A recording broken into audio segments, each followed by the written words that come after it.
I've been married to my wife for years now.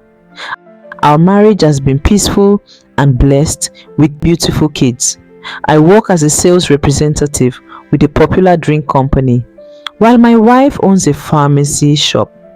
Because of my job, I often travel to different states for workshops or seminars.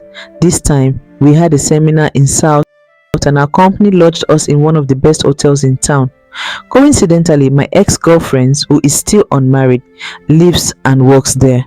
Somehow we met at the hotel we lodged just to catch up and chat. That evening, around 8:30 p.m., she came over to my room.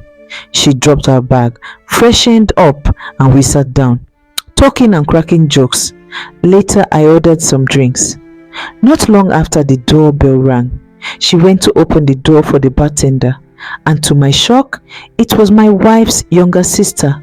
This was the same sister who had dropped out of school and run off with a guy. I asked her what she was doing there, and she told me she'd been working at that hotel for the past 4 months. After the workshop meeting, I returned to my base a few days later and didn't tell my wife I had seen her sister. A week later, I got a WhatsApp message. I have pictures of you and your side chick at the hotel. I won't tell my sister for now, but if you want me to send her these videos and pictures, which I know you won't like, you'll settle me. She demanded a huge amount of money. I panicked. I didn't want my wife to find out. I tried negotiating, and we eventually agreed on a particular amount, which I paid her through the account she provided. But a month later, she started threatening me again. I confided in a friend, and he gave me 3 options. Number 1, to silence her forever, lure her somewhere and impregnate her to make it secret. Number 2, keep paying, give her whatever she asks for.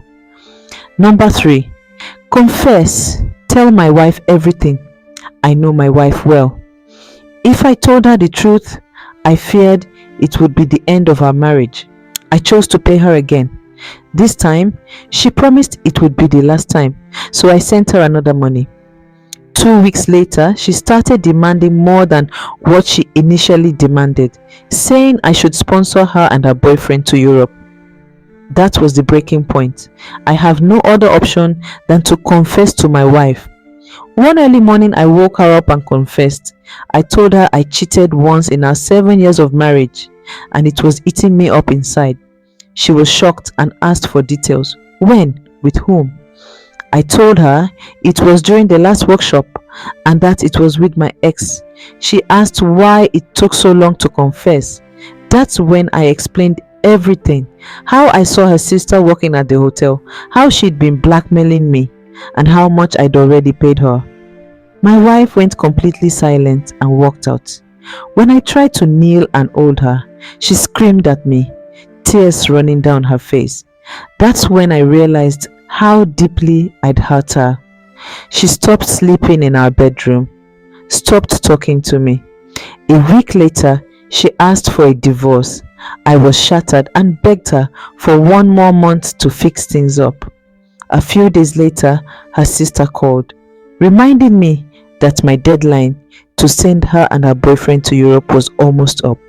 I told her I'd confessed everything to my wife and that she should prepare to face the law. From that day, she stopped calling or messaging me, but I was already falling apart, losing my wife, my family, my focus at work, even my health. My colleagues noticed I was sleeping, and one of them even called my wife to ask what was going on because I was so distracted. Weeks later, I got into an accident, but thankfully, God saved me.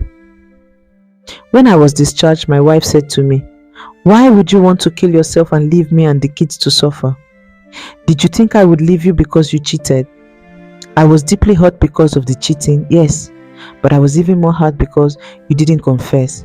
You only told me because you were under pressure from your blackmailer. I begged her over and over. I even promised to buy her a new car. She said the only thing I could do for her was to transfer the exact amount I'd paid her sister to her. 2 days later, I sent the money to her. It took time and a lot of effort, but eventually we reconciled and became a loving family again.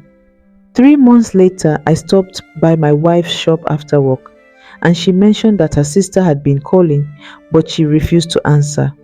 I encouraged her to pick up, thinking maybe she had something important to say. The next day, her sister called again, crying and begging for forgiveness. She admitted it was her boyfriend's idea. He was the chief security officer at the hotel and was the one who took the pictures used to blackmail me from their CCTV cameras. She revealed they'd broken up the moment she found out how much pains she has caused me. One morning, my wife asked me, if I could forgive you for cheating on me, why can't you forgive my sister for what she did? I thought about it, and later I called her sister to say I had forgiven her. Till today, I can proudly say I have never cheated again, and I will never do it again. My wife and I are living happily and in peace. Any married man or married woman who wants peace at home must avoid cheating. Never pay a blackmailer. Once you started paying, they will keep demanding more until they destroy your life.